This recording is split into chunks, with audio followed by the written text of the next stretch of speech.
Moving on, permission structures for violence on the left. This is the juicy stuff, so if you don't want to listen, turn it off now. Hi, guys. This is pretty much been explained. Jonathon Daily. So long as you disagree, at least the extremists on the left are excuse violence. We saw it with Kirk's assassination. We're seeing it even more with what I want to talk about today, which is the J. Jones text. So who's J. Jones? Let's pull up our handy ChatGPT here. J. Jones, the Democratic candidate for Virginia Attorney General and former Virginia State delegate. In August of 2022, text messages that were published this past month, Jones appears to fantasize about shooting then House Speaker Todd Gilbert, a Republican, of course. He said, quote unquote, 2 bullets to the head, and called Gilbert's family, this is quote, breeding little fascists.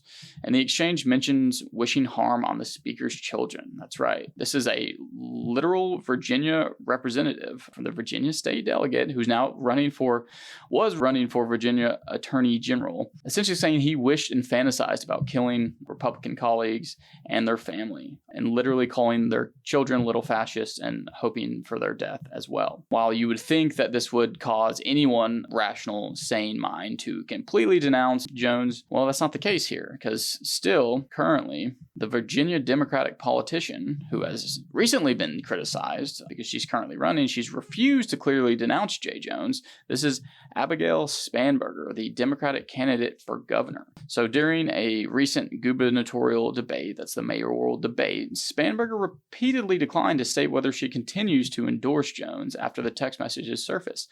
Go watch the video yourselves. I've seen it. The Republican candidate for governor, who is a black woman, is simply looking at her asking, you have children, you've seen the text messages, obviously what is your take on this political violence? She refuses to denounce J. Jones, and not only does she refuse to denounce him, but she even goes as far as to say it's for the state, it's for the voters to decide. I want to clarify, what you're saying is that as of now, you still endorse J. Jones as Attorney General. I'm saying as of now, it's up to every voter to make their own individual decision. I am running for governor. I am accountable for the words that I say, for the acts that I take, for the policies that I have put out. Thank you. I am responsible for the policies I put out and the work I will endeavor to do tirelessly for the people of Virginia. Abigail Spanberger there, gubernatorial candidate in Virginia, trying to dance away from J. Jones without actually disavowing him and not doing a very good job of it. Of course, elections come down to the choices of individual voters. Of course, individual voters decide the fate of any political candidate, but endorsements still matter from publications, from other politicians. And what she's saying is she still endorses a guy who talked about putting bullets in the head of one of his Republican opponents, which speaks to her poor judgment, her low standards. And by the way, as that clip shows, she's not very good at this either. Essentially, what the left is doing is saying, I think violence is bad, but if you guys agree with it, if you should want to vote for these people, because, they might be fighting fascism, right?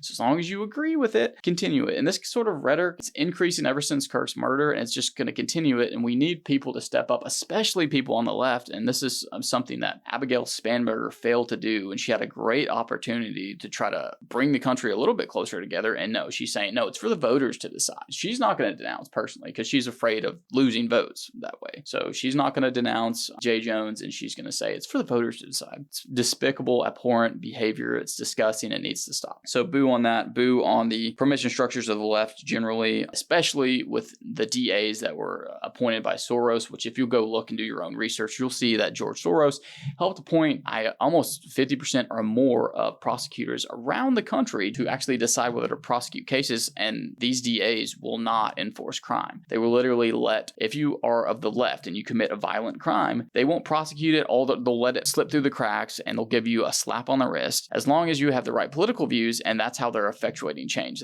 that way. Do your own research. It's disgusting, but it's these permission structures that have been created on the left that are okay with violence as long as you have the right political views. Then they call the people on the right and conservatives fascists, when they're literally being fascists. They're literally using violence to cram down their ideas and shut you up.